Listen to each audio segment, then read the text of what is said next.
My grandfather was not meant to be a farmer, and you could tell that pretty quickly in his life. At about 6 years old, he burnt his family's barn down. How did the barn incident? How'd that come about? Yeah, how did that happen? I don't know if I want to go into that. On record? On record, go ahead. I think the statute of limitations is over. Yeah. Come on, come clean. Well, I was sneaking a cigarette.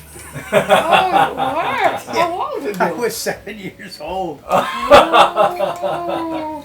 But, you know, I used to see my father. I knew it was a real no-no to be involved, so I had to do it, you know. Yeah. And I went out behind the barn and lit the cigarette and all this jazz, and I dropped the match. Is what happened, and laid it in the hay, in the grass, which was hay, and all of a sudden, before I could even stomp it out, it just took off. Went up the side of the barn, and the barn went. The car went. The car went. My uncle had a car. He had just bought it, brand new. What was it? It was a Ford Model A or Model A Ford or Model B. I forget what it was. This was like 1936 when this happened. I was 5, 6 years old. I remember exactly how old I was. That's when it happened. That Ford was a 1935 Ford Roadster he had just bought. Oh man. With the rumble seat, the whole 9 yards, brand new car. Yeah. Took him home every 6 months or so. When he came home, he wanted a fancy car to drive. At that point in time, that was a fancy car. Yeah. And anyway, I got rid of the car and the barn, and the cow barn, and the hay barn, and oh boy, the whole thing went. I tried to stomp it out, but it was too late. It went through the field and up beside the barn, and I just threw everything down, and I ran up to the house and in the kitchen and sat in the chair and didn't say nothing. But years later, when I talked to my father about it, he says, I always knew you did it. Oh, God. I hope you've been enjoying seeing these beautiful animals in this channel as much as I have. We've really enjoyed having these camels. I wanted to tell you the story today behind how we were able to actually even get them in the first place. And the man who we can thank for that, and make a little bit of a special video today just about my grandfather. So a year ago today, my grandfather passed away, and I wasn't able to be in Connecticut. We were waiting for our baby to be born. He was a couple weeks away, and my grandfather was getting sicker. Unfortunately, I had been able to visit him a month previous, but I wasn't able to be around during his time of passing. We were waiting for our baby boy, who is now almost a year old. He was born 20 days after my grandfather passed away. So he's the one grandchild that, the one great grandchild that my grandfather Joe never got to meet. And he was blessed. He was able to meet 4 out of 5 of his great grandkids, so can't complain about that.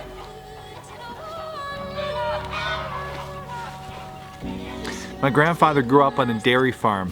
Amazingly enough, the Martin family skipped a generation of dairy farmers, but we're back at it again. A little different than the dairy farm he grew up on.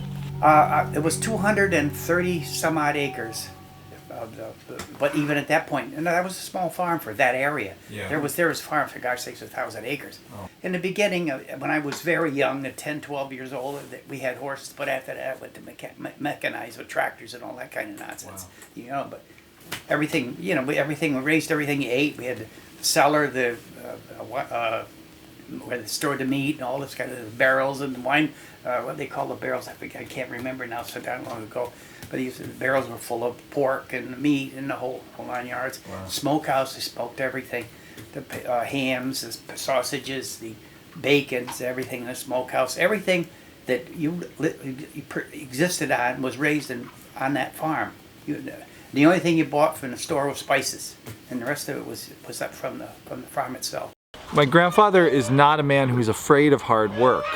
He started his own carpentry business back when my father was born, and he ran that business his whole life until he went to work for my father in his later years, and he worked hard his whole life. he just didn't like farming. Farming was not for him. Grampy, why did you decide to leave the farm?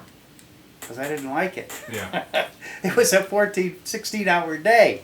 God's sake. Like I said, you got up at 5:30 in the morning, you did the chores, then you had breakfast, then you went out in the fields and did your regular fields days work, right? Till 4 o'clock. You milked the cows until 6. You had dinner, supper, whatever you want to call it. And at 7 o'clock you went into the garden and you were there till dark. Till it got dark, you couldn't stay anymore. And right? so the military seemed like It was a freedom. vacation, for God's sakes. It's holy Christ, this is a vacation. These guys don't do nothing. That's sick. The thing that bothered your grandfather the most was he couldn't stand the smell of the cows, Yeah. you know. And he said, then I joined the Navy, and my father had to sign the papers. He goes, I just couldn't stand the smell of the cows. So he ran away, and he was in the Navy for 4 years.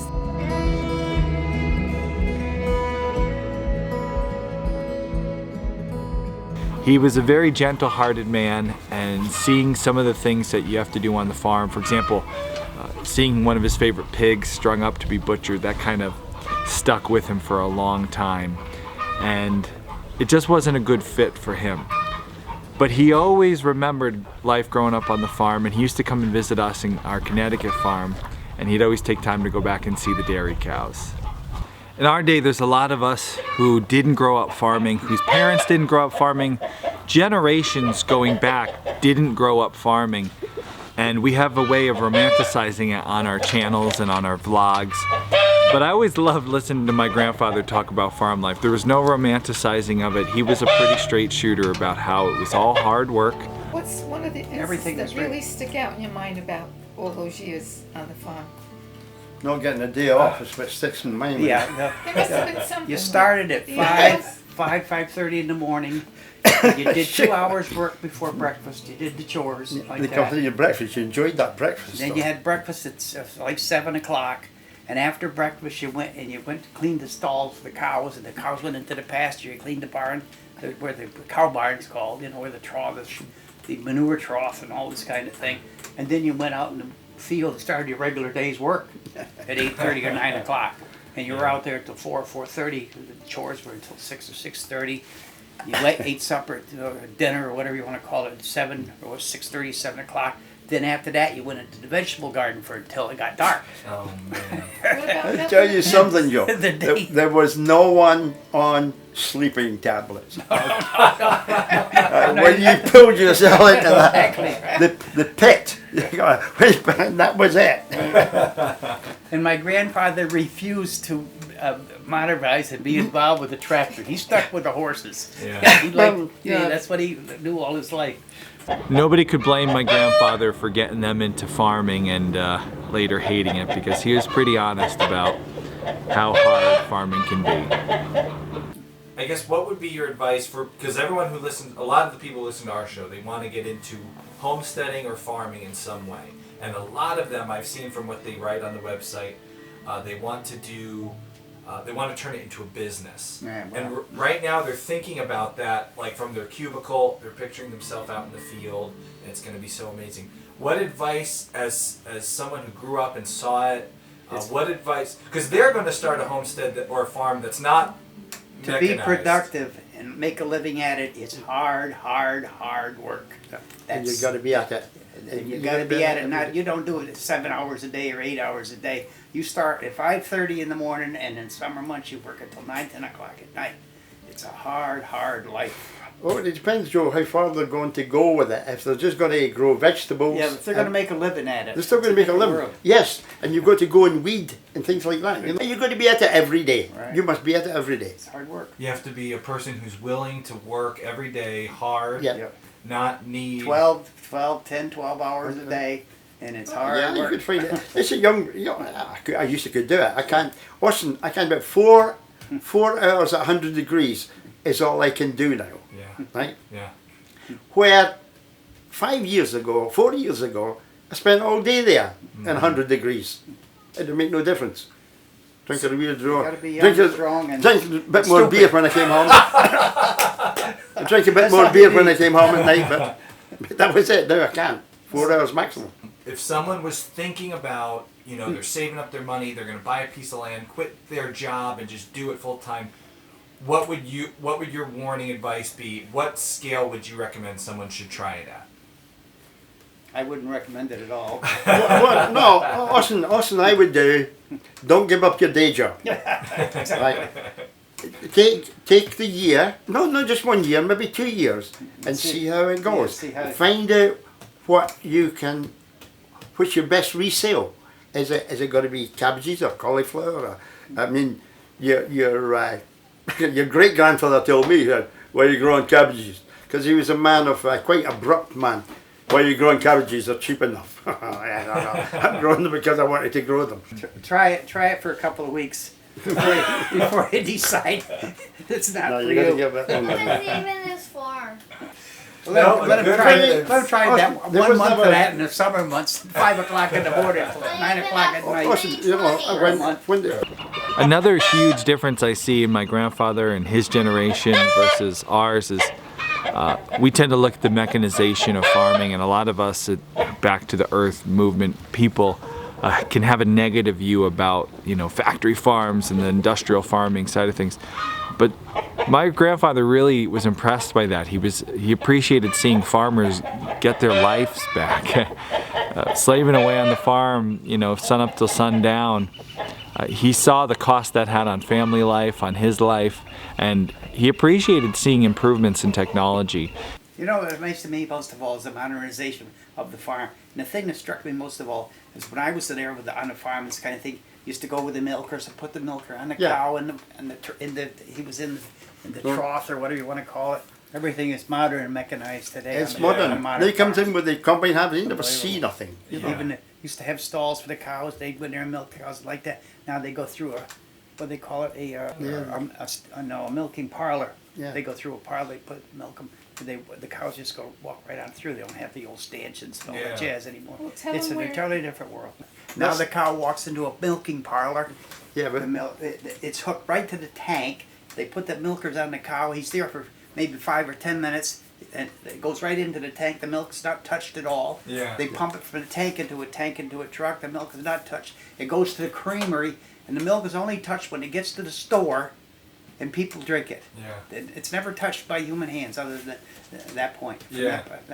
From the cow to when you drink it, that's the first time a human being touches the milk. That's how it is today. well, there you are. I can 10 years after your grandfather, but there was still milking with a 3-leg stool. Yeah, right. Oh, And then yeah. I remember that. We never got to the.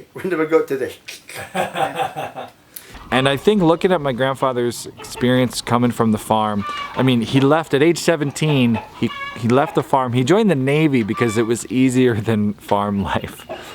And, you know, I think about that for a lot of kids today. What kid today would go and join the Navy because it would be easier than his life back at home?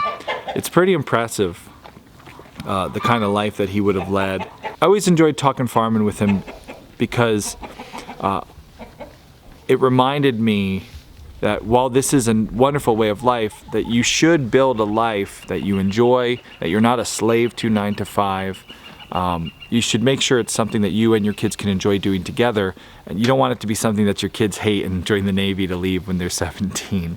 And it's something I have to be balanced about here on our homestead, is making sure it's something I keep at a level where me and my kids can enjoy working together, and they're not looking at their farm life growing up as just, you know, something they would join the military to get away from. That applies to more than just our farm. I think that applies to life in general. When my grandfather passed away, he left me 2 things. He left his inheritance. He had some money saved up, and then he had a collection of pocket watches. And both of those things he left to my dad and my aunt. And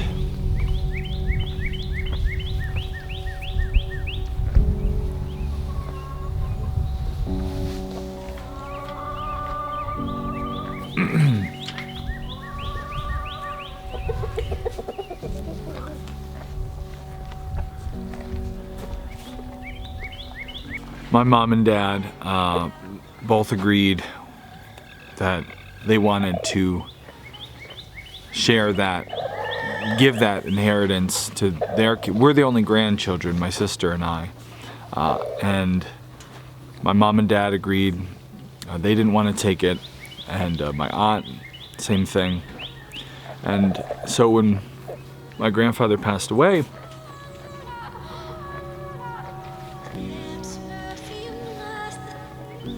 we'll get there. Very generously, that inheritance came to my sister and myself, the two grandchildren, the only two grandchildren in the family. And that was, his savings and his pocket watch collection. I hung his pocket watch on my desk.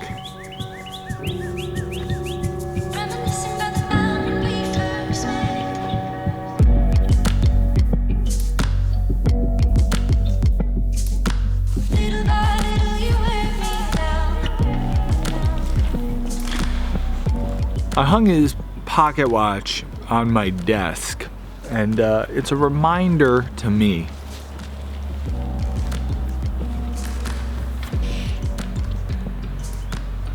okay.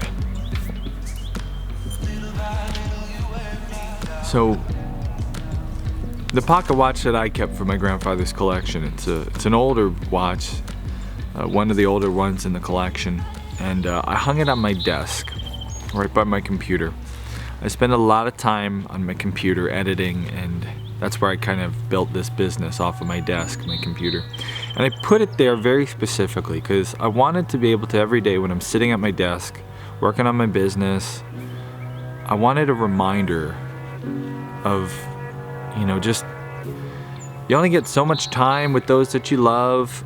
The way life is right now, the life that we lead, our kids grow up and they move out, and you never know what tomorrow's gonna bring. And I just leave that pocket watch hanging there to remind me to continue building a life that allows me to do more of the things I want to do with those that I love. And I think my grandfather's story, just in general, of he left the farm to build a better family life than he had, and he did that, and that continued. My father learned from his father the importance of that.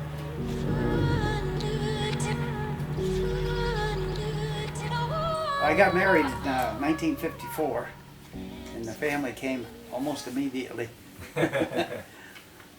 And so when did you graduate from Epitech?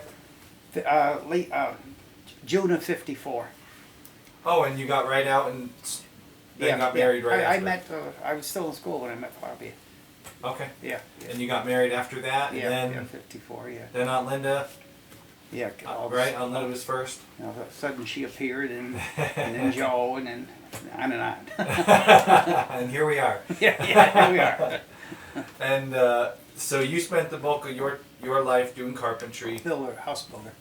How did you learn to do that? I went to school, Abbott Tech.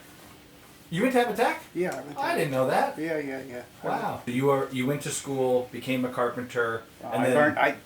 You don't become a carpenter in the school. You become a carpenter in the field. Yeah. You think you do at school, but you find out how dumb you are once you get out working in the field. But you get the basics. Yeah. And you're able to skim by. Yeah. Do you think that growing up on the farm helped you? No. No? No. The only thing it taught you is you had to work. Yeah. Well, and like it gave me the fact that working 7 days a week was never a problem. Yeah, you had to work. My grandfather was not very close with his father. He left the farm and he built a life where he could have a better family life than the one that he had. And my father learned from that too. And my dad built a family life, and my mom built a family life for us growing up, where they had the freedom to spend time with their kids as much as they wanted. They had their own business. My dad and my mom built a family life where we were able to enjoy that. If they wanted to take a day off and go to go out on the lake with the kids, or, take us somewhere to, take a little trip, or just take a hike through the woods, or whatever it was, my dad, he built his own business, so he had the freedom to do that. My mom built that business with him. She worked from home. She was a stay-at-home mom. She maximized the time she had with us.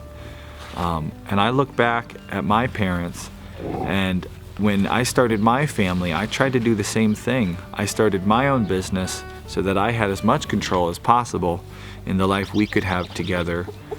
And me and Kay have been building this business together now and this life together now, really centered and focused on maximizing the time that we can spend alongside our children for the time that we have. That pocket watch hanging on my desk reminds me that the time you have with those you love is limited. And you just need to make sure you're maximizing that. Show my cave drawing. It sounds like cave drawing.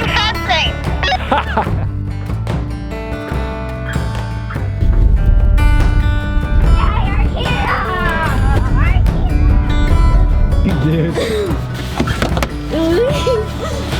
I'll sit like this. Let's see if I can make it go. What do we got? How many?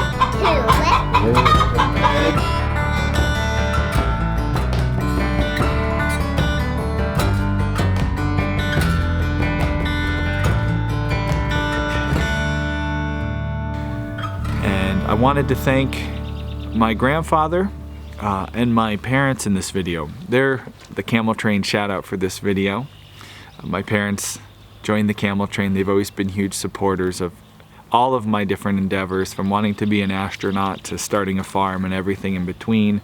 But of course, most of all, building this family that I've been trying to build the best I can for the last 11 years now. They've been huge supporters in that. My parents, instead of taking my grandfather's inheritance, they divvied it up between my sister and myself. And you know, an inheritance is something you want to do something with that is meaningful, that has a lasting effect on you and your family. You don't want to just go and, you know, spend it on like a sports car or something. When my parents told me that they were doing that, I was trying to figure out, like, wow, that's really special, and I wanted it to go somewhere really special. And I didn't know what to do with it, and so I just held on to it for a month. And during that month, Kay and I were in and out of doctors' offices trying to figure out what was wrong with our baby boy, and figured out he has these food allergies and he has a very limited diet, you know, that he can have, and we're trying to do all the research we can to figure out what can he have. And then we found out maybe he could have camel milk, and maybe camel milk would help him, and maybe it would help Kay on the limited diet that she had. And we've mentioned it before, camels, it's a big investment to get into camels, and just to even get that ball rolling, have a deposit to put to get these camels here. My grandfather's inheritance is what got this all started. That's what allowed us to be able to get these camels, put a deposit on them, get the delivery out here. Before we even started the Camel Train, before we raised any money that way, we were able to get the animals here and do all of this for my baby boy and for Kay, because she's on this diet because of our baby boy. What's more special than, you know, feeding your family, caring for the health of your family, and making sure that they're getting what they need. So this whole Camel Train, the reason we were able to do this, the reason we were able to get the ball rolling on getting these camels, these amazing animals here, and wonderfully enough, have something that actually is helping. Kay has been able to have camel milk, which her before, we'll talk about this in an upcoming video, her before the camel milk and her now, two different people. She was on such a limited, such a strict diet, she couldn't hardly eat anything, and she was missing a lot of nutrients and a lot of nutrition, and camel milk supplemented her and made her feel so much better. And it's helping our baby too. He's been gaining weight. We're seeing a lot of positive results. So just that's how we were able to get this all started. So I want to say thank you to my grandfather, and then I want to say thank you to my parents, who are the reason why we were able to do this, who are today's Camel Train shout out. Mom and Dad, you've always been a huge support in all the things I've wanted to do,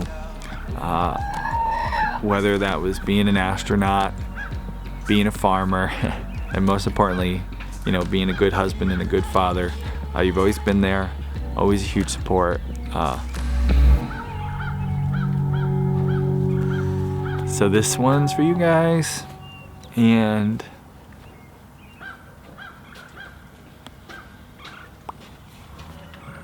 let me give Dad a call now and see how his day's going.